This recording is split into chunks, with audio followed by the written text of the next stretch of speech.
Hola, buen día, ¿cómo están? Espero que se escuche.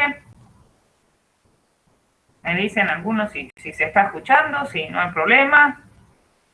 Si alguien quiere, ahí veo que alguien puso la cámara. Si quieren poner cámara, buenísimo, así nos vemos un poquito, ¿sí? Si alguien está,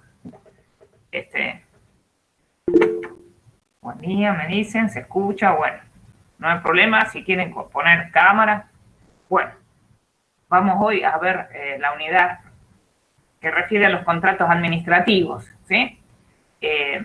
Nosotros ya vimos lo que era el acto administrativo, la clase pasada, vimos el concepto de acto, y se acuerdan que vimos que para una concepción que era la más amplia, los actos pueden ser unilaterales o bilaterales. ¿Se acuerdan? Para otra concepción más restringida, solamente podían ser unilaterales. Bueno, o sea que para una de las concepciones el contrato sería una especie de acto. Pero ¿cómo llegamos al concepto de contrato? Llegamos porque tengamos en cuenta que la administración pública, las funciones que cumple las puede hacer por sí misma o también con la colaboración de terceros, de otras personas. Y esa colaboración de otros para poder cumplir las funciones de la administración puede ser una colaboración coactiva o puede ser voluntaria.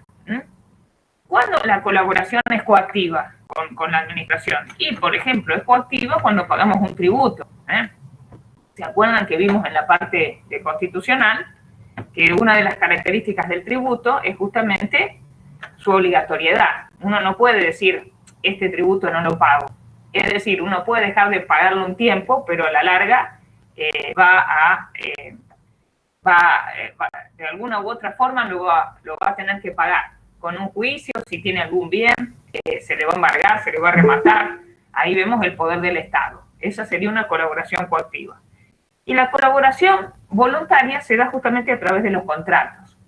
Incluso en la doctrina se hacen ciertas distinciones. Se habla de que podemos hablar como de contratos de derecho público, como una gran categorización, contratos de derecho público, y se habla de contratos de derecho público internacional y contratos de derecho público interno. Claro, los contratos de derecho público internacional serían los acuerdos entre estados. Los tratados, los llamados tratados, no dejan de ser contratos, porque los contratos en definitiva siempre implican un acuerdo de voluntades. Donde haya un acuerdo, tenemos un contrato, ya sea entre personas físicas, ya sea entre estados. Y después los contratos de derecho público interno, y aquí sí encontramos a los contratos administrativos que vamos a ver ahora. Y dentro de los contratos de la administración pública, se suele hablar de contratos administrativos y contratos de derecho común. Es decir, ¿qué queremos significar con esta diferenciación? Que algunos contratos de la administración pública, algunos contratos, se rigen exclusivamente por el derecho civil. No se aplica el derecho administrativo o el derecho público. Por eso se lo suele llamar contratos civiles de la administración. Nosotros seguidamente vamos a ver que los contratos administrativos siempre están regidos por el derecho público y tienen algunas características que realmente algunos autores dicen, ¿es realmente un contrato? ¿Hay igualdad entre las partes en un contrato administrativo? Se dice que sí, porque la parte que contrata con la administración conoce de antemano ciertas prerrogativas que tiene la administración, que vamos a ver seguidamente. Se dice que son prerrogativas o también se dice que son como gajos de ese poder como elemento esencial del Estado que veíamos en la bolilla 1, ¿sí? Entonces, ¿qué concepto podemos dar de qué es un contrato administrativo? Podemos decir que es un acuerdo celebrado entre un órgano del Estado en ejercicio de funciones administrativas y un particular. Y para alguna doctrina también podría participar otro órgano del Estado. O sea, fíjense, tenemos un contrato administrativo con dos partes. Por un lado, un órgano del Estado que ejerce funciones administrativas.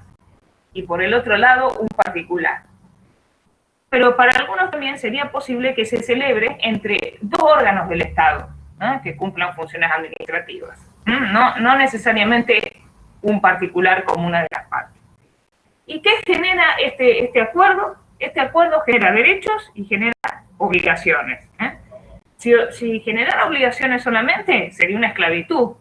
Todo contrato implica eso, derechos y obligaciones.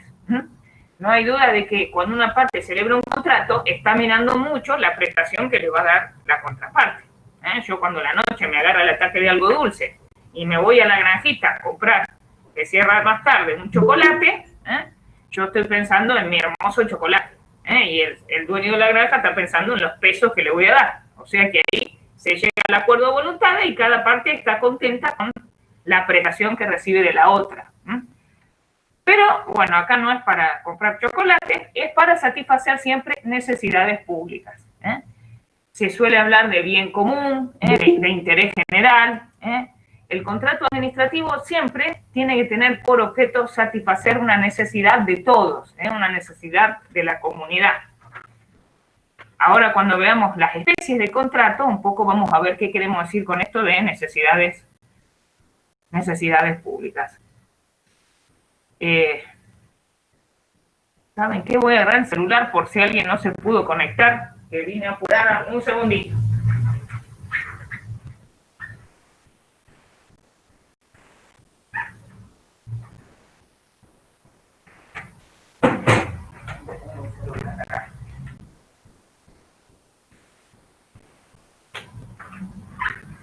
Vieron que a veces en la comisión alguien dice algo. Bueno, acá ya le pasaron, uno pidió el link. Muy bien. Entonces, según en cabeza de quién esté la prestación principal, y es una clasificación un poco, digamos, un tanto subjetiva, porque no hay duda que la prestación principal en un contrato, cada uno la va a ver en el otro. ¿Me entienden lo que les quiero decir? O sea, si uno celebra un contrato, uno está esperando que el otro cumpla con la prestación que uno persigue. Como les decía recién del chocolate. Uno sale caminando pensando, quiero mi chocolate. Esa es la prestación que uno desesperadamente frente al ataque de dulzura uno está esperando. Pero en el contrato administrativo se tiene en cuenta cuál sería la prestación principal en aras de satisfacer ese bien común del que hablamos, y se dice lo siguiente, que en los llamados contratos de atribución, contratos administrativos de atribución, la prestación principal está a cargo de la administración pública. Si uno pesara de las prestaciones que debe cada parte, que asume cada parte, ¿cuál sería la principal? En el llamado contrato de atribución se dice que de las prestaciones la principal está en cabeza de la administración. ¿Cómo sería esto? Por ejemplo, supónganse, ya vimos el ejemplo de una persona que quiere poner un kiosco en una plaza y pide un permiso de uso de una porción. Claro, no hay duda de que ahí la administración, al conceder ese uso de esa porción de la plaza, está cumpliendo con la prestación principal en aras a lograr el bien común, en ese caso concreto. Cuando la prestación principal o esencial, que les digo que no deja de ser un poco subjetivo ver cuál es, está en cabeza de la administración pública, eso se llama contrato administrativo de atribución. Pero también hay otros contratos, que son los llamados de colaboración. ¿Y por qué se llaman de colaboración? Precisamente porque en estos la prestación principal está a cargo del particular, también llamado cocontratante. ¿Cuál sería el ejemplo? ¿Dónde vemos que esta prestación caiga en el particular? La tenga el particular. Por ejemplo, en un contrato por el cual se le da al particular la prestación de un servicio público. Nosotros ya vamos a ver en otra unidad que a ciertas actividades que tienden a satisfacer un interés general muy marcado, se las cataloga como servicios públicos. ¿Y eso qué implica? Cuando una actividad es servicio público, ya no es lo mismo que una iniciativa privada. El Estado puede reglamentar mucho más esa actividad. Puede colocar tarifas, puede colocar ciertos horarios, ciertas características del prestador, como ejemplo suponen ser el taxi. El taxi tiene que tener un color, una licencia, revisarse el auto, un reloj para marcar la tarifa, todas unas cuestiones que no se dan en una actividad privada. Entonces, contrato administrativo de atribución, la prestación principal está a cargo de la administración pública. Contrato administrativo de colaboración, la prestación principal cae en manos del cocontratante o particular. Mirando la prestación como para satisfacer el interés general, porque no hay duda, como les decía, que para cada parte la prestación principal deriva de lo que va a recibir de la otra, ¿sí? Si no, no se celebraría el contrato. Hay un acuerdo de voluntades y cada parte está esperando la prestación de la contraria. Vamos a ver ahora. Profe, sí. ¿Cuál sería un ejemplo de contrato administrativo de atribución? En el contrato de atribución, como decíamos, la administración cumple con la prestación principal para satisfacer el interés general. Por ejemplo, suponete que la administración pública te otorga, como te decía, un permiso, que siempre es precario, para colocar en una plaza un kiosco, o por ejemplo ya te da una concesión para colocar ponerle un edificio con un restaurante en el río, un contrato de concesión. Claro, lo que pasa es que te digo, no deja de ser un poco subjetivo o discrecional, porque capaz que vos me dirías, y para mí la prestación principal está en el kiosco o en el bar o en el restaurante. Pero si vos te fijás, no hay duda de que ese restaurante no se podría colocar si la administración no te da ese permiso o esa concesión para explotar una zona de dominio público. ¿Entendés? Por eso se dice que ahí la prestación o de las dos obligaciones que emanan de las partes, en aras al bien común, se entiende que la esencial sería la que realiza la administración. ¿Comprende? En cambio, en el de colaboración, claro, en el de colaboración, ¿por qué? Justamente se lo llama de colaboración porque se entiende que el particular está realizando una actividad esencial para cumplir con el bien común. Por eso se dice colaboración.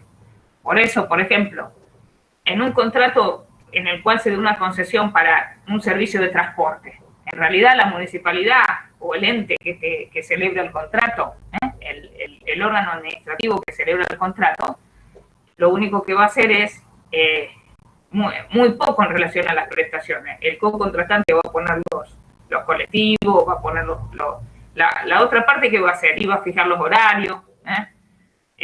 Un tema crucial va a ser cuánto va a salir del servicio público, pero entendemos, o sea, esa sería más o menos la diferencia. Pero les digo, no deja de ser un poco depender del caso concreto, cuál es la prestación principal.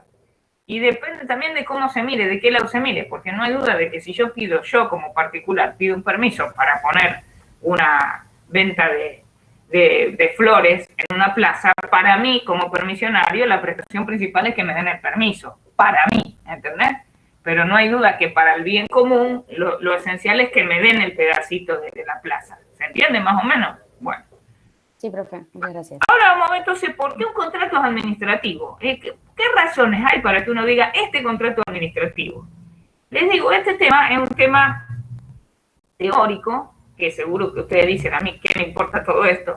El día de mañana, cuando ustedes sean profesionales, contadores, licenciados, puede llegar a sus manos un contrato, un cliente les trae un contrato, y ustedes van a tener que analizar si es administrativo ese contrato, si es o no es administrativo, ¿sí? Aguárdame un segundito, un minuto. Ahora vengo, no se asusten.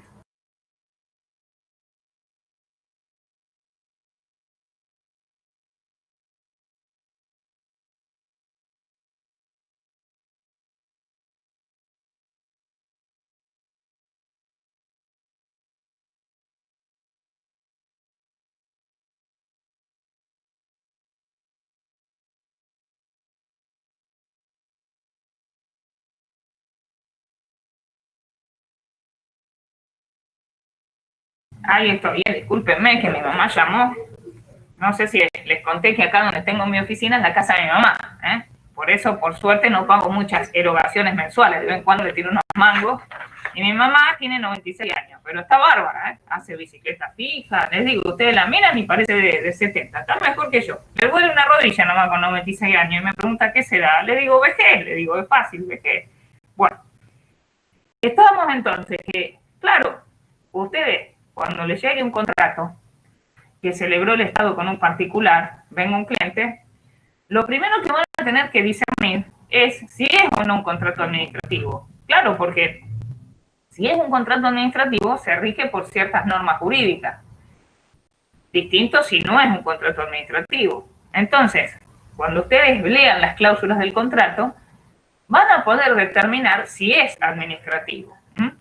Generalmente no le ponen arriba contrato administrativo. No son tan benévolos. Estaría bueno que le coloquen, así no hay ninguna discusión.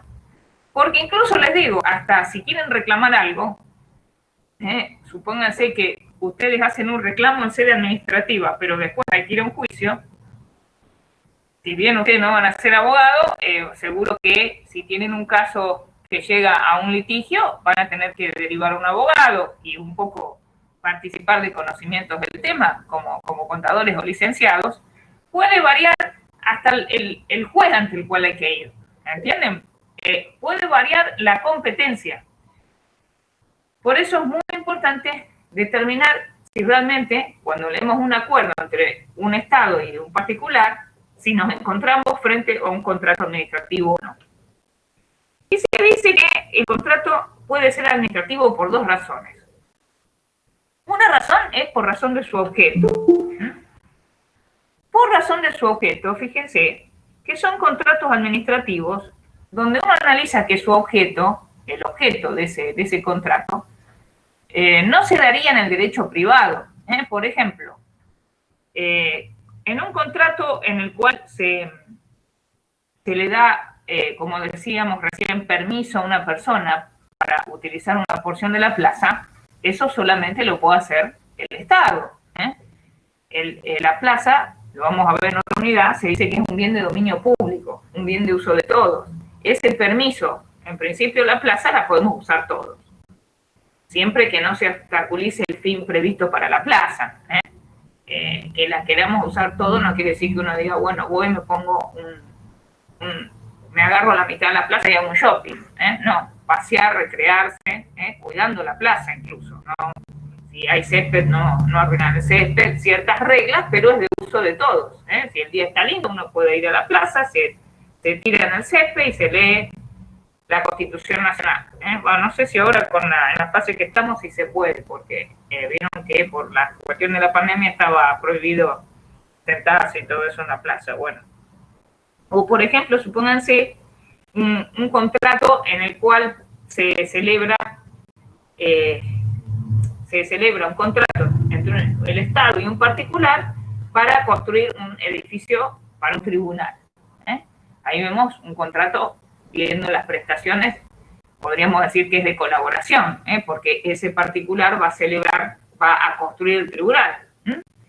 Entonces, aquí analizamos contratos administrativos que uno ve su objeto y dice, sí, realmente el objeto nos está indicando que se trata de un contrato administrativo. Analizando la prestación en sí misma. Una prestación que no se daría en el derecho privado. Pero también, si no es por razón de su objeto, el contrato administrativo lo es por contener lo que se llama cláusulas exorbitantes expresas del derecho privado. ¿Qué queremos decir con cláusulas exorbitantes expresas del derecho privado? Estas cláusulas son cláusulas exorbitantes, quiere decir que, ¿qué significa que exorbita? Que va más allá, que va más allá. Si tenemos un vaso de cerveza y exorbita, ¿vieron? Cuando la espuma sale y uno dice, ¡ah, la espumita! Yo siempre chocolate, cerveza, todos ejemplos muy figurativos de Morphy y Chupi. Bueno, exorbitante. La cláusula exorbitante es una cláusula que en el derecho privado podría ser nula o podría ser inusual. La cláusula que se coloca exorbitante en un contrato administrativo, y decimos expresa porque está escrita, o sea que no surge de una deducción, sino que está indicada en el contrato, es una cláusula que si nosotros la tuviéramos en el derecho privado, la más de las veces sería ilícita. Acuérdense que la nulidad es una sanción que se aplica cuando hay una ilicitud. Y si no llegara a ser ilícita, sería una cláusula muy rara de encontrar en el derecho privado, inusual. Por ejemplo, ¿cuándo podemos ver estas cláusulas exorbitantes del derecho privado? Por ejemplo, supónganse cuando se celebra un contrato con el banco, hay un banco que se llama hipotecario, que parte de las acciones son del Estado. El banco hipotecario, cuando una persona compra una casa o compra un inmueble, un departamento, y le resta pagar parte del precio de compra, ese saldo lo garantiza con el mismo inmueble. ¿Se entiende? Eso se llama hipoteca. La hipoteca es un derecho real de garantía. ¿Por qué es real? Porque es sobre un bien, sobre una cosa, res del latín, res non verba. Cuando uno discute, res non verba, vamos a los hechos, dejar de hablar el pelo. Viene bien, aparte res non verba, el otro mira diciendo qué me estará diciendo. Como está peleando no quiere decir qué me quiere decir. Entonces, la persona adquiere un inmueble, debe parte del saldo del precio y lo garantiza a través de una garantía que es una hipoteca. ¿Qué quiere decir esto? Que si no paga, el bien sobre el cual se constituye la hipoteca va a servir de garantía. Se rematará y se pagará lo que se debe. ¿Sí? Ahora, en estos contratos que celebra el banco hipotecario, se establece que si el deudor, el que debe parte del saldo, deja de pagar 3 cuotas de la deuda, 3 cuotas de las deudas, generalmente son de pago mensual, el mismo banco puede rematar el bien. ¿Se entiende lo que les estoy diciendo? O sea, en esta relación contractual se establece que si el deudor no paga, el acreedor puede disponer el remate del bien sin ir a juicio. Generalmente, cuando una persona debe a otra, el acreedor le tiene que trabar una medida cautelar que se llama embargo. Eso se hace a través de un juez. El juez ordena que en el registro de la propiedad eso se ponga embargado. Y para poder vender ese bien del deudor, hay que hacer un juicio. ¿Por qué? Y porque imagínense que nosotros estamos hablando de un bien que le pertenece a una persona y que lo vamos a poner a la venta para satisfacer una creencia. Entonces el juez tiene que controlar que todo eso realmente es así y se le da la posibilidad de derecho de defensa al deudor, porque se lo va a desprender de un bien de su propiedad y la propiedad privada es inviolable. Es inviolable, pero si una persona le debe a otra, el acreedor se puede satisfacer con el bien, ¿se entiende? Pero se necesita hacer un proceso judicial para verificar todo. Sin embargo, cuando es un contrato administrativo, en virtud de estas cláusulas exorbitantes, pueden darse casos donde existen cláusulas como esta que realmente en el derecho privado sería nula. Si yo le debo algo a un amigo y le digo, mira, estos 100.000 pesos que me prestaste, yo te los voy a devolver en 10 cuotas, mensuales, consecutivas e iguales. Pero vamos con una cláusula que si no te pago 3 meses, vos me rematás mi moto, suponete, ¿eh? Si yo tuviera una linda moto, esa cláusula es nula. No puede él venir y sacarme el bien. Necesita ir al juez. Sin embargo, en un contrato administrativo, esta cláusula es válida. ¿Se entendió? O sea que, ¿por qué razones un contrato puede ser administrativo? Espero que se entienda y cualquier cosa me preguntan, ¿sí? Puede ser administrativo por razón de su objeto o por contener cláusulas que se dice que son exorbitantes del derecho privado. ¿Por qué exorbitantes? Van más allá del derecho privado. Si estuvieran en el derecho privado, la más de las veces serían nulas, o si no fueran nulas, serían inusuales. Vamos a ver ahora los sistemas de selección del cocontratante. ¿Cómo se elige a un cocontratante en un contrato administrativo? La verdad que yo, cuando llego a este punto, me da un poco de risa porque hablamos de la forma más transparente que hay, que se llama la licitación pública, y la verdad que uno dice la más transparente y en Argentina deja mucho que desear. No sé si habrán visto estos programas periodísticos que se daban, donde se muestra que se celebran contratos para hacer una ruta y después la ruta no se hace, o se hace un pedacito chiquito, o se hace de plastilina y se destruye a los 2 días. La verdad que la obra pública en Argentina y los contratos administrativos dan lugar a muchas críticas. Una vez había un chiste que decía así, como una ironía, decía que un funcionario de Estados Unidos invitaba a un funcionario de Argentina a su hermoso departamento en Manhattan, y estaban los dos ahí tomando whisky, mirando tenía una vista hermosa de Manhattan el funcionario, y le decía, ¿ves aquel puente allá? ¿Ves aquel puente hermoso que está hecho allá, a la lejanía, puente de autos? Y el funcionario argentino le decía, sí, lo veo. Bueno, dice, el 25% de lo que costó ese puente está en este departamento. ¿Entienden? La broma, Y entonces el argentino lo invitaba después acá, iban a Puerto Madero y le decía, ¿ves allá el puente que se ve allá? No lo veo. Y no lo ves porque todo el puente está en mi departamento. La idea es como que siempre, en la obra pública, lamentablemente, puede haber alguna mordida, como se le puede llamar. En realidad eso está mal, y es totalmente ilegítimo. Y habría que ver qué mecanismos usamos para hacer más transparente la selección del cocontratante. Por ejemplo, yo cuando a mí me gusta trotar, vieron, les conté alguna vez, que no hay nada mejor y siempre lo aconsejo. Empezar a correr es como uno se hace como un apóstol, hace propaganda siempre de que hace bien a la cabeza, a la mente. Yo soy una tortuga total, pero salgo igual. Veo que todo me pasa, pero yo voy a mi velocidad. Bueno, y cuando voy por el parque así veo, porque en las obras públicas siempre hay un cartel que dice monto de la obra, empresa, y a veces después cuando veo la empresa vieron que ahora con internet es una cosa de loco, y pongo el nombre de la empresa para ver quién es, quién es el empresario de esa empresa. A ver, no va a ser que justo uno después busque fotos y ese empresario está abrazado con los miembros del gobierno, porque la idea sería que la selección del cocontratante siempre sea transparente, que no haya atrás de eso negociados, porque claro, esto ¿quién lo paga?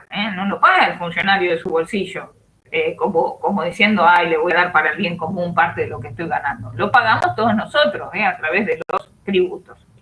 Entonces vamos a ver cómo se puede elegir el cocontratante para formalizar un contrato público. Bueno, depende. A veces la elección la puede hacer la propia administración pública, pero la más de las veces la ley nos va a indicar qué procedimiento hay que seguir.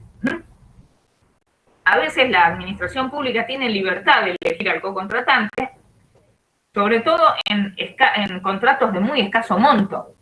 Supónganse que hay que comprar un lápiz. Va a ir a la esquina y lo va a comprar y lo va a poner en un recibito y no va a ser una erogación que implique elegir quién me vende un lápiz más barato, ¿no es cierto? Más hoy en día que el lápiz realmente ya no vale nada comparado con otros precios, ¿no? Pero en otros casos, la administración pública debe ceñirse a lo que establezca la ley, cómo elegir al contratante. Y encontramos como medio que se considera el más transparente, el que nos asegura que haya un tratamiento igualitario y que haya publicidad, a este que se llama licitación pública. ¿Qué sería la licitación pública? Para decirlo sencillo, podemos decir que la licitación pública es un procedimiento a través del cual se invita a ofertar a todos aquellos que aspiran a ejecutar una obra o a prestar un servicio. Y todos los que se presentan, para poder ser elegidos, se encuentran en pie de igualdad. Y todos van a competir. Y la finalidad es que se elija la propuesta más conveniente. La propuesta más conveniente o la mejor oferta a veces no es el precio más bajo. ¿Se entiende lo que estamos diciendo? Cuidado, que decir propuesta más conveniente no necesariamente quiere decir precio más bajo. Por ejemplo, supónganse que se está licitando la construcción de un edificio para un hospital. Quizás se elija a un oferente que es un poquito más caro, pero analizando las propuestas usa mejores materiales. ¿Se comprende lo que digo? Generalmente en una licitación, en el pliego se va a indicar muy en detalle qué es lo que se está pidiendo. Prácticamente es como ahí van a encontrar el texto del contrato que se va a celebrar con el que gane. Pero puede haber variaciones en cuanto a las ofertas presentadas que hagan que, en forma fundada, se elija no al precio más bajo, sino a una oferta que se considere un poco más conveniente. Supónganse, ejemplo, en cuanto al techo de una construcción. Se dice, mira, es un poquito más caro, pero la verdad que ha diseñado un techo que sabemos que va a durar muchos años. ¿Se entiende lo que estoy diciendo? O sea que no necesariamente, casi siempre puede llegar a ser el precio más bajo. Depende de la licitación que se trate, pero a veces no. A veces no. Hay dos principios básicos que rigen a toda licitación pública. Dos principios que tienen que estar en toda licitación, que son la igualdad de trato y la publicidad de todo el procedimiento. La igualdad de trato ya la vamos a ver, porque ahora vamos a ver en escueto, sencillo, las etapas de la licitación. No se puede hacer favoritismo a uno de los oferentes respecto de otro. Ahora vamos a ver por qué lo decimos a esto. Lo vamos a entender en las etapas. Igual la publicidad. Todos los actos de la licitación se tienen que dar la publicidad. Por ejemplo, cuando son licitaciones muy importantes, cuando se llama a ofertar, se invita a ofertar, se publicita en muchos lugares, en diarios, en medios masivos, incluso hasta en televisión se puede hacer. ¿Por qué? Porque cuanto más se publicite, más posibilidades hay de que la gente se entere y presente ofertas, ¿sí? ¿Se imaginan que si se publicita en un medio que se sabe que lo ven 5 personas, amiguitas del gobierno de turno, ya lo de la publicidad medio que ya está resquebrajado? Bueno, vamos a ver entonces las etapas. La primera etapa es el pliego de condiciones. ¿Qué es el pliego de condiciones?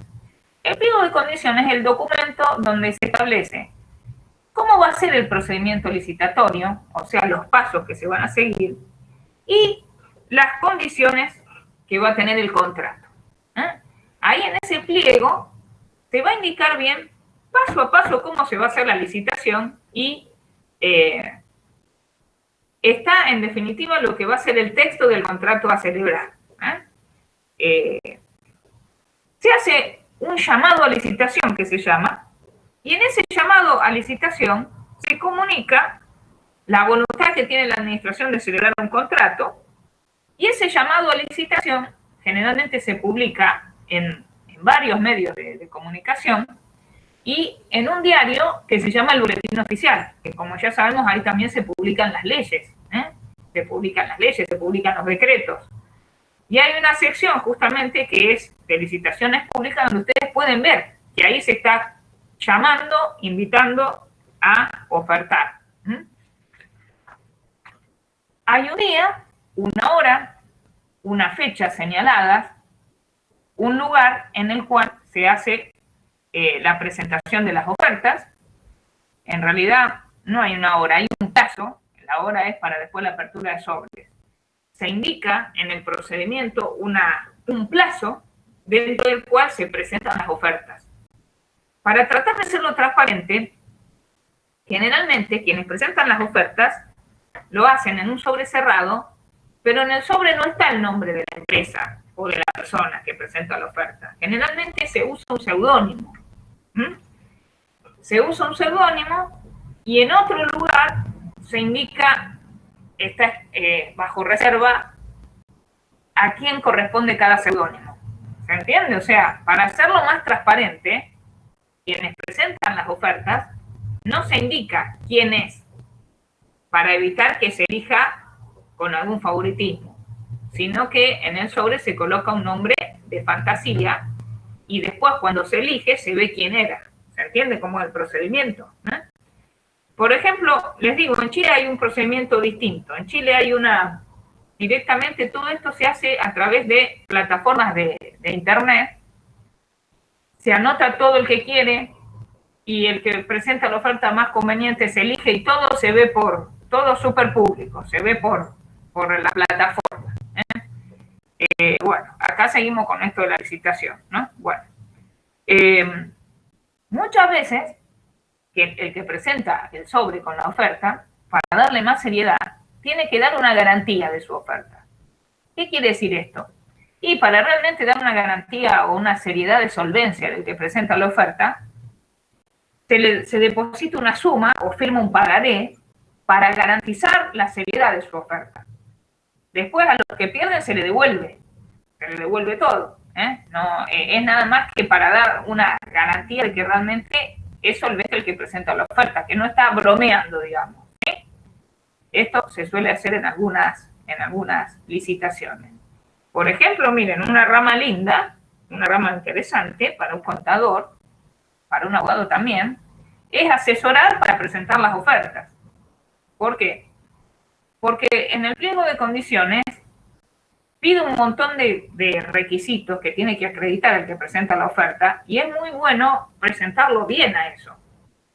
¿Me entienden lo que les digo? Una carpeta prolija, con cada constancia. Eso le da, imagínense que, amén del contenido de la oferta, la presentación le da mucho valor.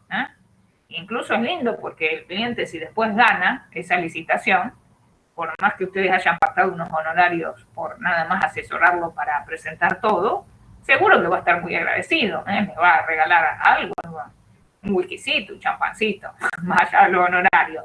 Les digo, es un trabajo en el cual no hay, vieron que el abogado generalmente vive en litigio, en puja, en conflicto, y acá es asesorar para confeccionar una carpeta. Para el área contable, buenísimo, el contador es el que más sabe de la empresa para presentar las cosas. Bueno, y después de que está ese plazo para presentar la oferta, viene la apertura de las ofertas. Eso sí se hace un día y hora señalado, porque todo ya está previsto el procedimiento, y ese es un acto muy, muy solemne, en el cual participa un escribano. Vieron que el escribano es un funcionario que da fe de lo que ve.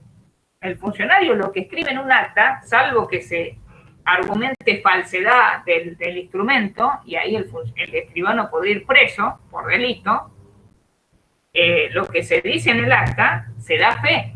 Entonces el funcionario elabora todo un acta de las presentaciones de las ofertas, y si uno ve algo raro, en ese momento lo puede impugnar. Por ejemplo, supónganse que se dijo que los sobres que se iban a presentar eran de tal color y tal tamaño. Y cuando abren los sobres ve que hay uno que es de otro color. Y cuando lo abren, todos los que están ahí para decidir la oferta más conveniente están todos sonrientes, como diciendo, jeje, este es el amigo, jeje, a este vamos a beneficiar. Uno ahí ya podría impugnar, veo algo raro. O todos presentaron el sobre con seudónimo y uno no. Uno puso Silvia Barfesi presenta la oferta.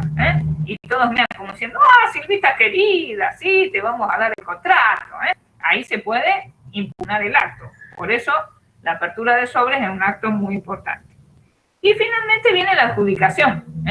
Claro, la adjudicación, ¿qué hace? Es el acto por el cual la administración elige la oferta más conveniente.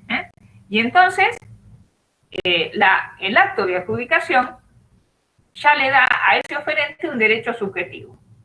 El derecho a celebrar el contrato. ¿Se entiende esto? O sea, el oferente que gana la licitación, es titular de un derecho subjetivo, el derecho a celebrar el contrato.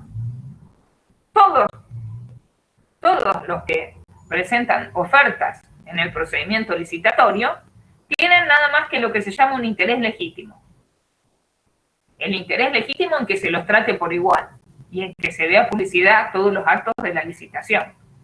¿Se comprende? Porque hay una diferencia entre estas dos situaciones jurídicas. El derecho subjetivo es un comportamiento que se le debe a uno solo. En el derecho subjetivo, la administración pública le debe algo a uno solo. En el interés legítimo, la administración le debe un comportamiento a un grupo. Por ejemplo, si se dice que tal día, tal hora se abren los sobres, ¿se imaginan si va un oferente y le dicen, no te enteraste, fue ayer la apertura de sobres? ¿Cómo que fue ayer? Se cambió. Se corrió para un día antes. Se avisó a todos los oferentes menos a vos. Ahí ya habría una nulidad. Diría, no hubo igualdad de trato. Se le mandó correo electrónico, se le mandó carta, se le mandó cédula a todos. Fue un oficial notificador al domicilio, les avisó y a mí no vinieron. ¿Se entiende? Ahí habría una violación a la igualdad de trato. Todos los que presentan ofertas son titulares de intereses legítimos. Ciertos comportamientos que la administración le debe a todos. El que presenta la oferta más conveniente, el que resulta ganador, es titular de un derecho subjetivo. El derecho subjetivo es que se celebre el contrato. El contrato en general va a tener las cláusulas que ya se indicaban incluso en el pliego de condiciones. No va a variar. ¿Y cómo puede fracasar una licitación pública? Una licitación pública puede fracasar porque nadie se presente. Ahí se dice que es desierta, que puede pasar, o porque se considera que ninguna oferta es conveniente, que no ha habido una oferta admisible. O sea, se presentó gente, pero quienes eligen consideran que no hay ninguna oferta conveniente. Esta forma de elegir al cocontratante se considera que es la más transparente. Pero les digo, que soy sincera, suelen cometerse irregularidades gravísimas en las licitaciones. Por ejemplo, imagínense esto. No vamos a dar caso, nombre del lugar ni nada, vamos a nada más contar el caso.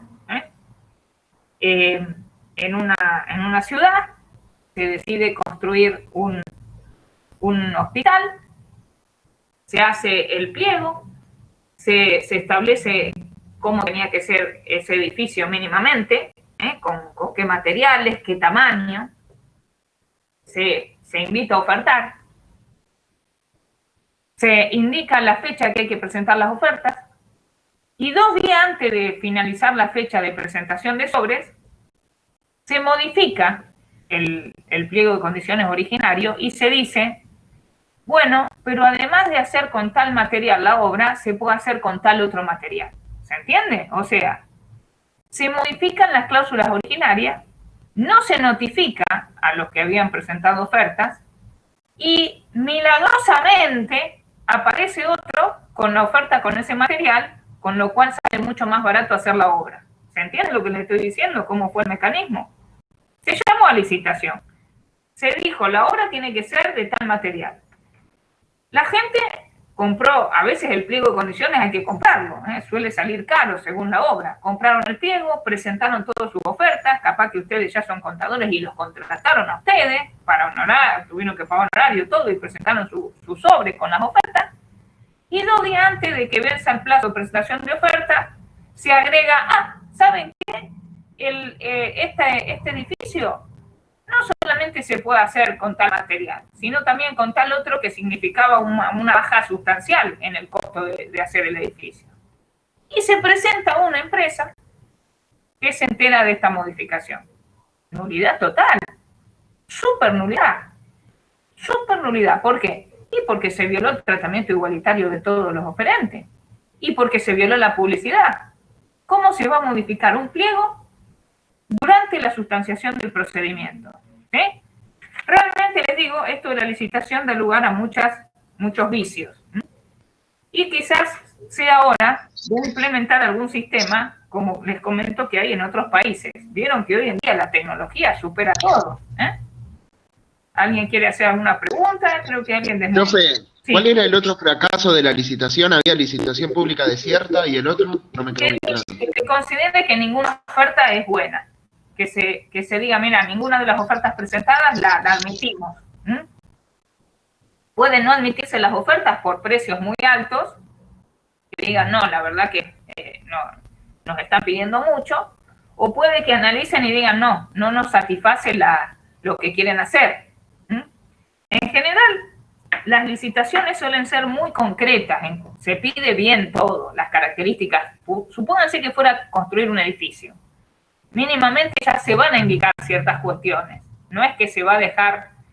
Distinto es, por ejemplo, supónganse que se contrata para hacer a veces hay contrataciones, por ejemplo, para hacer una estatua, en homenaje a alguien. Ahí sí, se deja más al artista. Vieron que a veces hay una estatua que uno dice, che, no parece el prócer, parece otro, no lo hizo ni parecido. O a veces se deja al azar hay cuestiones, por ejemplo, de arte, donde se deja... Por ejemplo, miren, hace muchos años, en San Nicolás, vieron que la facultad tiene extensiones áulicas, que se llama, que se dan clase en otras localidades. Bueno, en San Nicolás, durante muchos años, la facultad alquiló una escuela, que encima era una escuela primaria. Dábamos clase y eran los banquitos chiquititos. Igual nos poníamos, nos acomodábamos, pero vieron, eran más pequeños que para personas grandes. Y bueno, dábamos clase ahí. Durante muchos años, me acuerdo. Yo tengo mucho cariño por esa escuela de San Nicolás porque la portera se quedaba, me imagino que la universidad le pagaría, y nos hacía unos cafés riquísimos, hablando nuevamente de comida. Yo llegaba a San Nicolás y tenía una cocina enorme porque daban comida para los chicos y nos hacía unos cafés bárbaros. Bueno, y después la facultad de San Nicolás, que se maneja a través de cooperadora, allí los alumnos pagan un monto, pero un monto, la verdad que comparado con lo que es una universidad privada, muy reducido, comparado con lo que se paga en una privada. Y los chicos de la cooperadora, incluso muchos recibidos en San Nicolás, ahorraron, invirtieron bien y un día decidieron hacer el edificio de la facultad. Compraron un terreno y me acuerdo que llamaron propusieron que se hagan proyectos de cómo iba a ser el edificio. Hubo varios proyectos que se presentaron y finalmente ganó uno que se hizo una facultad muy linda en San Nicolás. La verdad que un edificio hermoso hay de facultad de Ciencias Económicas. Tiene un parque, es un edificio hecho para dar clases, digamos, no acondicionado. Por ejemplo, en Venado Tuerto se compró lo que había sido una industria y se arregló para hacer facultad. No es que, no lo desvalorizo, pero no es lo mismo que un edificio de inicio preparado para hacer facultad. Bueno, y ahí se presentaron, hubo un concurso de proyectos que se llama. O sea, se presentaron distintos arquitectos con sus maquetas. Y finalmente se eligió la que se hizo. Supónganse que pasaba que se presentaban los proyectos y ninguno gustaba. Decían, no, esto no es...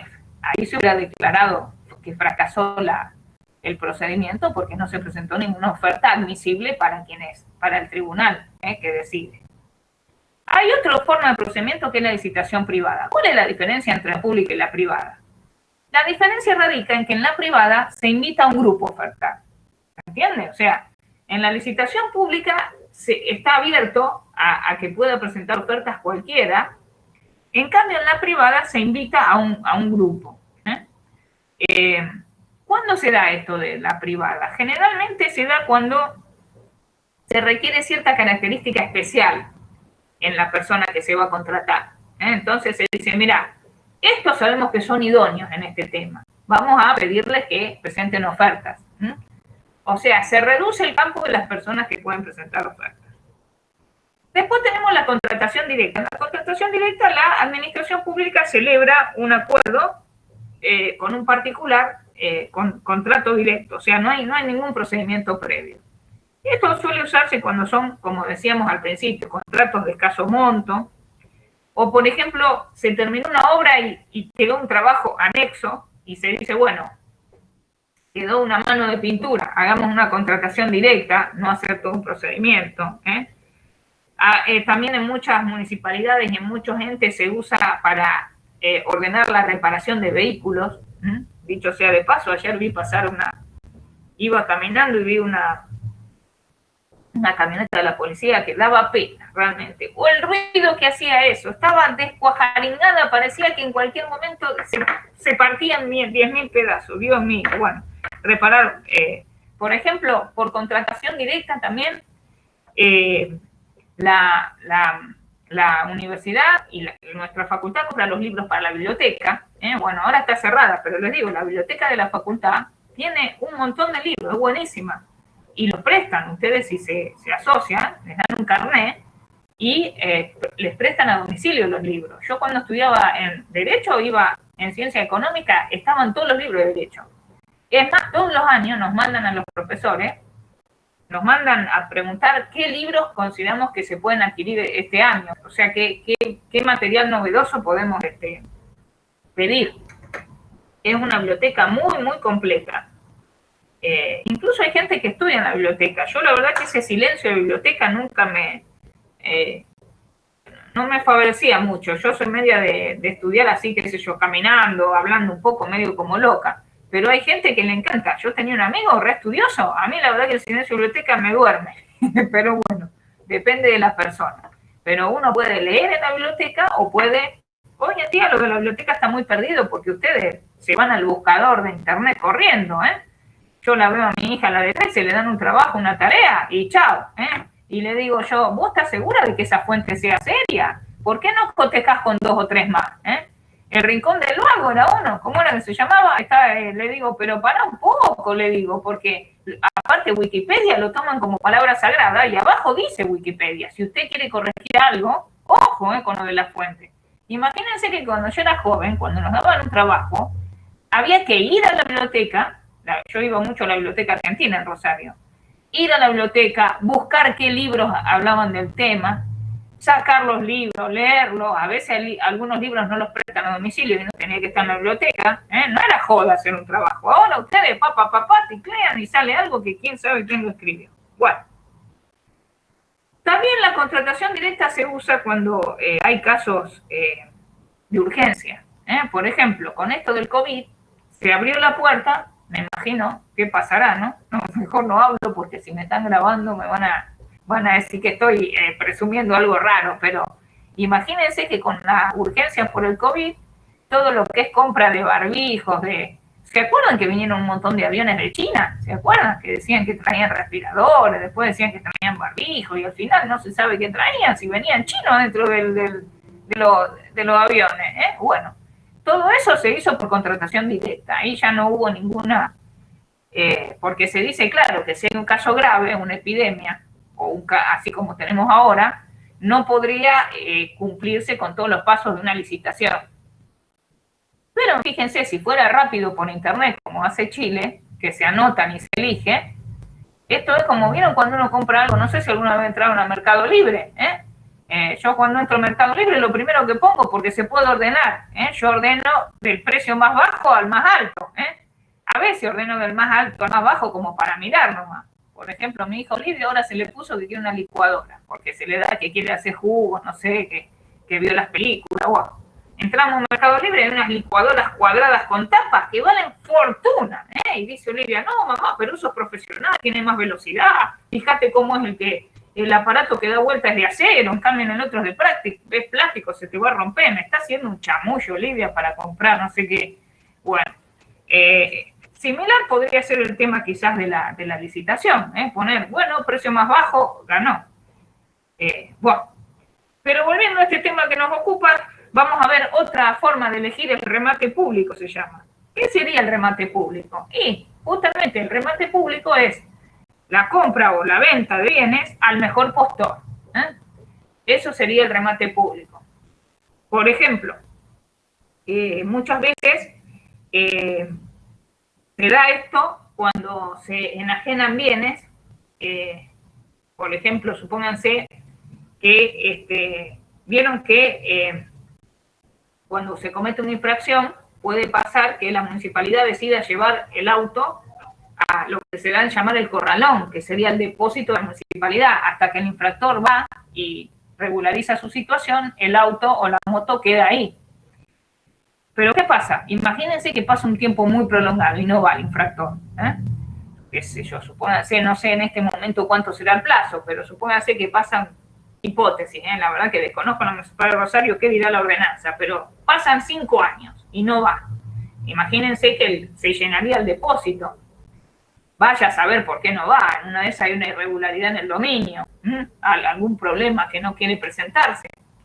Entonces, en ese caso, finalmente, ¿cómo se deshace de ese bien la municipalidad? Lo puede poner en remate. Los que suelen hacer remate es la aduana. La aduana, cuando hay problemas para ingresos de mercadería y quedaron en la aduana, se van a remate los bienes. Me acuerdo una vez, yo tuve un problema grave de bienes al mejor postor. Claro, el remate, exactamente. En el remate se dice a ver quién elige, quién nos da la mejor oferta a este bien, y sí, en el remate hace falta un martillero, ¿sí? Sí, un martillero, o sea, hay una carrera para justamente bajar el martillo. Vieron que siempre el Estado enseguida cuando hay alguna actividad lucrativa se empieza a crear una cámara, se reúnen y dicen, bueno, cámara de martillero, cámara de corredores, y hay un grupo que cobra una matrícula y bueno, pero bueno, eso sería harina de otro costal. Otro procedimiento es el concurso. El concurso es el procedimiento para elegir un co-contratante cuando se tiene en cuenta su capacidad artística, científica, literaria o técnica, cultural, ahí se hace el concurso. Por ejemplo, para elegir profesores se hace un concurso. Es muy similar a la licitación en cuanto a pasos. Por ejemplo, si ustedes, bueno, ahora no están yendo a la facultad, pero generalmente en la facultad hay un transparente donde está la salida de decanato. Bueno, si muchos son de primer año, todavía pobre, casi no han conocido el edificio de la facultad, porque no han ido mucho, pero transparentes son como unos grandes pizarrones donde se publican las cosas.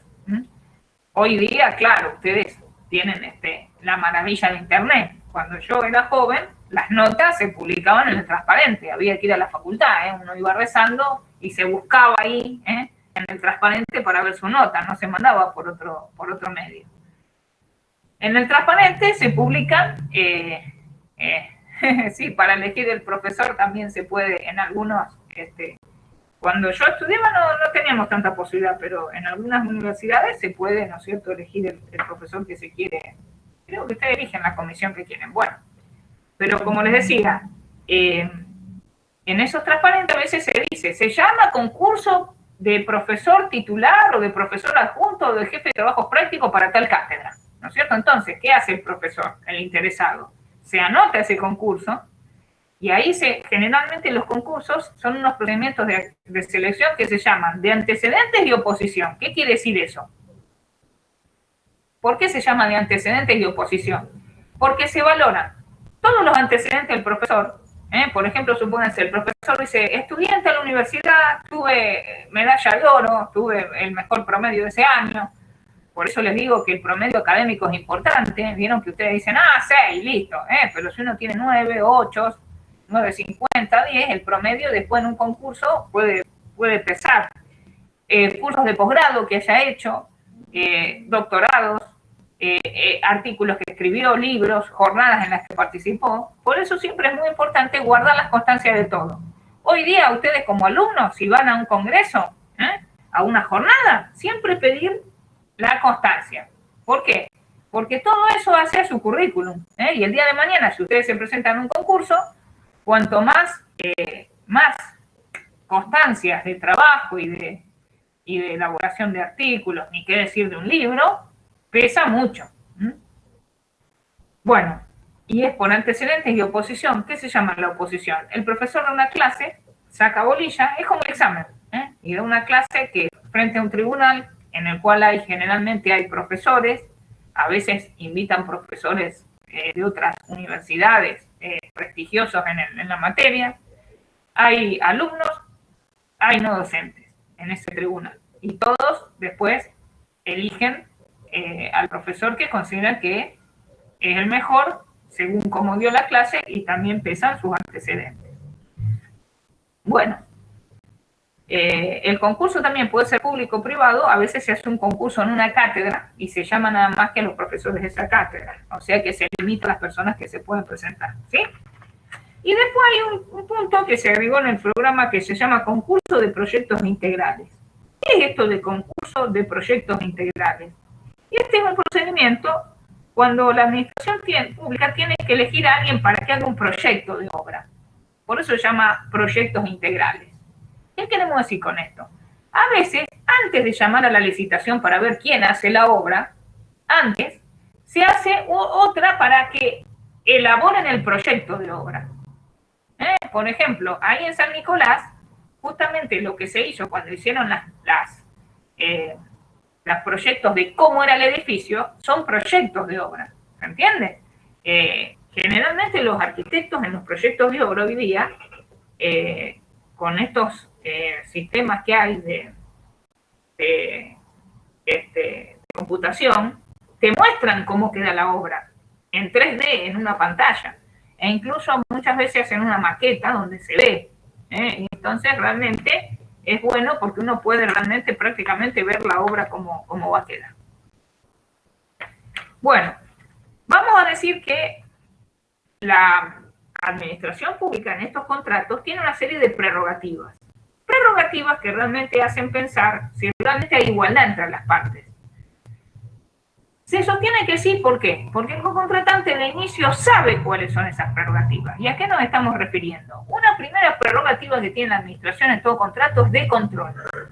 La administración pública puede controlar el contrato, puede controlar cómo se está ejecutando, ir a ver. Supónganse que se celebró un contrato para hacer un puente. En cualquier momento puede ir a ver cómo está el puente, cómo está hecho, qué materiales está usando, controlar los libros contables de esa persona para ver realmente cómo está todo. Es que hacer un control exhaustivo de cómo se está cumpliendo el contrato. Eso es la potestad del contralor. Y tiene otra que es de sanción. ¿Qué quiere decir esto? Si el contratante no cumple con sus obligaciones, la administración lo puede sancionar sin ir al juez. ¿Se entiende? En un contrato privado no se puede hacer eso. En un contrato privado, si a mí no me cumplen, yo no lo puedo sancionar. Tengo que ir a un juez a pedir una sanción. En el contrato administrativo, sí. Supónganse, por ejemplo, que para hacer un contrato, a la otra parte le había dicho, bueno, usted necesita tal mármol para hacer el contrato. Este mármol viene de Italia. Dado que se trata de un contrato de interés general, a usted lo vamos a beneficiar. No va a pagar tal impuesto de ingreso de ingreso de este mármol. O sea, a una persona común para ingresar a este mármol le cobramos tal impuesto. Pero a usted lo vamos a eximir porque es una obra pública. Si se ve que no cumple, le dice así, ahora te saco la exhibición del impuesto. ¿Se entiende lo que es la potestad sancionatoria? Una tercera potestad que tiene es de modificación. ¿Cómo es esto? Vieron que se dice que el contrato en el derecho privado es ley entre las partes. Las partes tienen que sujetarse al contrato como ley. En el contrato administrativo, hasta cierto monto, la administración puede modificarlo unilateralmente. ¿Se entiende? Cuidado, ella misma, por sí misma, sin ir al juez, en forma unilateral, solamente la parte de administración pública, hasta cierto monto, según el contrato, lo puede modificar. ¿Se entiende esto? Por ejemplo, en el llamado contrato de obra pública, el co-contratante ya sabe de antemano que durante la ejecución del contrato la administración lo puede variar en un 20% del monto total. Para arriba o para abajo lo puede modificar. Eso se llama el derecho de variación o ius variandi. Solamente la administración por sí misma puede modificar hasta cierto monto las cláusulas. Y por último, la administración tiene una potestad muy importante que es la de extinguir el contrato. Extinguirlo. Extinguirlo, eso se llama la revocación. La revocación puede darse por dos razones. Si se da por razón de oportunidad, sí le va a dar derecho a indemnización al co-contratante. Si es por una valoración nada más que política, le va a dar derecho a la otra parte a pedir indemnización. Pero si es por ilegitimidad, no. Si la administración advierte que hubo un contrato donde se violó el derecho y por eso lo revoca, el co-contratante no tiene ningún derecho a patalear. ¿Se entendió? Y vamos a ver los derechos y obligaciones de las partes. Bueno, es muy sencillo, es un parangón con los contratos comunes. ¿Cuáles son las obligaciones, por ejemplo, del Estado? Pagar el precio convenido en el plazo establecido, entregar bienes si quedó que le daba ciertos bienes al co-contratante, recibir la obra o el bien una vez que se ha hecho, y el co-contratante cumplir con el objeto del contrato en el plazo. Si dijeron vamos a hacer una ruta en 10 meses, cumplir. No sé, en Japón, cuando fue el tema de, ¿se acuerdan aquella vez que tuvieron el problema, ese desastre de nuclear? No sé cuántos metros hacían de carretera por día, y no le pidieron un peso a ningún estado. A veces el co-contratante tiene que dar garantías, ejecutar el contrato por sí mismo, porque claro, si se lo eligió a él, ejecutarlo él. Estas serían los derechos y obligaciones de las partes en un contrato administrativo. ¿Y cómo se extingue el contrato? ¿Cómo se puede extinguir un contrato administrativo? Puede haber causas como, por ejemplo, que se cumpla el objeto, lindo eso, que se termine, que se venza el plazo, la caducidad, que ya vimos que es una sanción, el co-contratante no cumple con sus obligaciones a término, la administración lo intima y si sigue sin cumplir le aplica la caducidad, la revocación, la anulación, la renuncia del co-contratante, no es una esclavitud, el co-contratante puede renunciar y se verá en ese caso si tiene responsabilidad. El rescate, que ya también lo vimos en el acto, el Estado, por razones de interés público, asume él la prestación, la ejecución del contrato. La rescisión, que sería un acuerdo de partes. Por ejemplo, supónganse, si varía la ecuación económica de inicio, por ejemplo, fíjense ahora, con esta desvalorización monetaria creciente que hay, vieron que todos los días, vieron que el tema es aumenta el dólar. En realidad les digo, si uno lo analizara, más que aumentar el dólar, se desvaloriza nuestra moneda. Eso es lo que está ocurriendo. La moneda nuestra pierde valor frente al resto de los bienes. ¿Por qué se habla del dólar? Y porque como la gente ve que la moneda con la cual le pagan su trabajo pierde valor, trata de buscar refugio al fruto de su trabajo en otro bien. ¿Se entiende? Sí.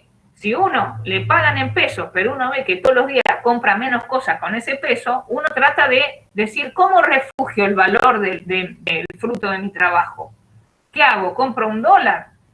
¿Compro una heladera? ¿Compro un televisor? O sea, en realidad lo que está haciendo la gente es tratar de mantener el valor de sus bienes, de su patrimonio. Eso es lo que en realidad ocurre, la desvalorización monetaria. Entonces, si un co-contratante asumió ciertas obligaciones en un contrato y ve que le va a hacer, había dicho, sí, yo voy a hacer la obra, la voy a hacer con cemento. Y cuando celebró el contrato, puso un precio, pero ahora ve que el cemento, ¡puf!, explotó el precio. Ya se le hace un contrato prácticamente de incumplimiento en su objeto, porque lo que le va a pagar la administración no le alcanza ni para pagar el cemento, no va a tener ganancia. No hay duda de que va a querer rescindir, ¿se entiende? Porque la ecuación económica varió. La verdad que en un país donde no hay moneda sana, se le llama sana la moneda que mantiene su valor. No se puede programar nada. La verdad no se puede programar ni lo que vamos a comprar mañana en el supermercado. Esa es la verdad. Y les digo, y esto es opinión personal, pero siempre lo digo, la causa de la inflación, en Twitter, en mi Twitter, @Maltesi, ahí hago propaganda, tengo un video sobre la causa de la inflación. Ustedes no saben, todos se cagan de risa, porque un día lo quise explicar en relación a la frutilla y hice una canción. Estoy tocando el piano y cuento, sencillo, sencillo se llama. No, si ven eso, ya en casa me dijeron, mamá, ya estás pirada del todo, súper pirada. La causa de la inflación deriva de la emisión monetaria. Porque claro, en vez de hacer otra cosa, el gobernante, ¿qué dice? La emitamos y listo. Pero claro, si uno emite mucho, es como cuando vieron que ahora el precio de la frutilla baja. Bueno, en Argentina ya no baja nada, pero ¿por qué baja? Porque hay más frutilla y lo encontró. Ah, bueno, véalo, que se va a reír mucho y va a decir lo loca que estoy. El tema de sencillo. Quise hacer un tema, vieron que el tema musical tiene que ser pegadizo, para llegar, y no el pegadizo de ustedes, que son todas esas. Eso todo igual, todo monótono. Yo que sé algo de piano, con la mina despechada, que lo dejó el tipo, todo lo mismo es ahora. No, escuchen Queen, escuchen Bee Gees. El otro día me acordé creo que les dije ya, el grupo moderno que me gusta, para que no vean que soy tan antigua, BTS se llama. ¿Conocen BTS? Miren, es espectacular BTS, realmente. Y ahora el otro día en los premios, no sé qué premios, cantaron todos, se llevaron como 3 premios. Una cosa, música, son unos coreanos que son todos iguales. Mi hija Olivia los distingue. Dice, sí, ese es Vía. Hay uno vi que canta una que está buenísima. Bueno, por ahora terminamos. Se ve que tengo muchas ganas de hablar del contrato administrativo. Me fui por Vi, me fui por todo. Hice esta propaganda de Twitter, miren ustedes. Siempre es bueno tener más seguidores para ser influencer. ¿Vieron que están los influencers ahora? Ah, Dios mío, las redes cautivan, Bueno, ¿alguna pregunta de los contactos?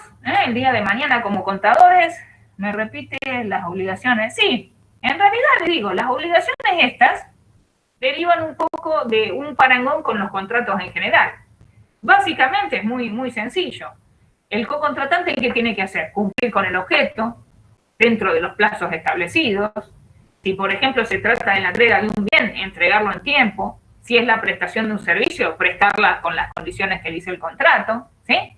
Y de parte de la administración, bueno, pagar el precio en su caso, si es que está convenido un precio a pagar, cumplir con las obligaciones. Por ejemplo, muchas veces en los contratos de servicio público de transporte, te dice, bueno, usted va a tener el monopolio. ¿Me entiendes? Una vez tuve un caso de un municipio donde le habían dado el monopolio a una empresa, o sea que iba a ser exclusivamente esa la que iba a prestar el servicio de transporte, y después que empezó a trabajar, empezó a ver que había unas combi que andaban por la población prestando el servicio de transporte, y encima, según él, porque vieron que en las poblaciones chiquitas se conoce todo, decía que las combi eran de la esposa del intendente. ¡Oh, qué quilombo que se armó ahí! O sea, dice, ¿cómo? Me dieron el monopolio y la esposa del intendente, que vio que me iba bien, metió las combi. ¡Oh! Entonces ahí hicimos una constatación con escribano. Nos paramos en una esquina, le tomamos las patentes a las combi, buscamos en el registro de la propiedad de quién eran las combi, tratábamos de acreditar de que era un servicio público, que todos tomaban las combi. Un quilombo se armó. Pero ¿qué les quiero significar con esto? Que hay prestaciones debidas por cada una de las partes en el contrato, ¿sí? Pero que derivan del uso de la lógica de cualquier contrato, nada del otro mundo. No hay duda de que a veces uno dice, ¿cómo puede ser que en este contrato una de las partes lo pueda modificar sin ir al juez? Sí, hasta cierto monto. Ese derecho de modificarlo siempre va a ser hasta cierto porcentaje del monto total del contrato. Depende del contrato.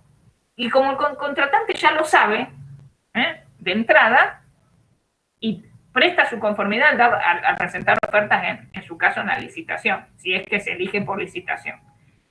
Ahora, con el tema de pandemia, se da todo por contratación directa. Imagínense cómo será todo esto, Me imagino. Lo que debe salir un barbijo, para la administración. Lo que debe salir, Dios mío. Bueno, ¿alguna otra pregunta? ¿Alguien quiere tener alguna duda sobre contratos? ¿Alguien está por celebrar un contrato administrativo? ¿Alguien se presentó en una licitación? Me dice aquí que no, ¿eh? Aquí, respeto, que está siempre ahí al pie del cañón, a ver quiénes están. Vamos a tener una presunción de sabiduría el día del examen, con las que ponen cámara. Las y los, vamos a ver, los alumnos hablando de, David enseguida puso cámara, mira. Tenemos ahí a David y tenemos a Luisina. ¿Cómo le va a Luisina? ¿Bien? ¿Todo bien? Bueno, por lo menos tienen cara a que se levantaron y se lavaron la cara, se peinaron, Como hace mi hija Olivia, les conté, 2 minutos que se está peinando y está ahí al lado de la cama con un sueño. Termina la clase y hace así, ¡bum! A la cama de nuevo, se tira como si fuera una pileta de natación. ¡Qué barbaridad, che! Te digo la verdad. Empezó la secundaria y mirá cómo la empezó, qué cosa. Bueno, espero que los otros estén vivos ahí veo varias fotos, Algunos ya incluso están abandonando la reunión, así que los voy a dejar antes que... Luciano, ¿cómo le va? Luciano puso cámara. Bueno, che, a ver si hay otro valiente ahí, ¿estarán vivos? Vayan a lavarse la cara, che. Camila me dice, acá estamos, pero no la veo, Camila, A ver, bueno, nos vemos entonces la próxima, ¿sí? La próxima clase, ¿cómo le va, Camila? Ahí está Camila, che. Y acá veo otro chico. ¿Cómo está usted? Ahí con unos ladrillos de fondo. No, profe. Bueno. Bueno, por lo menos me están poniendo cámara. Háganlo siempre, che, que si no uno está viendo ahí esos cuadraditos con los nombres y uno no sabe si estará hablando, ¿a quién le hablo? Si le estoy hablando a la estratosfera o a ustedes. Y cualquier duda preguntan. Bueno, nos vemos la próxima. Adiós. Chao, profe. Chao. Hasta Chao, luego. profe, nos vemos. Chao, profe, nos vemos.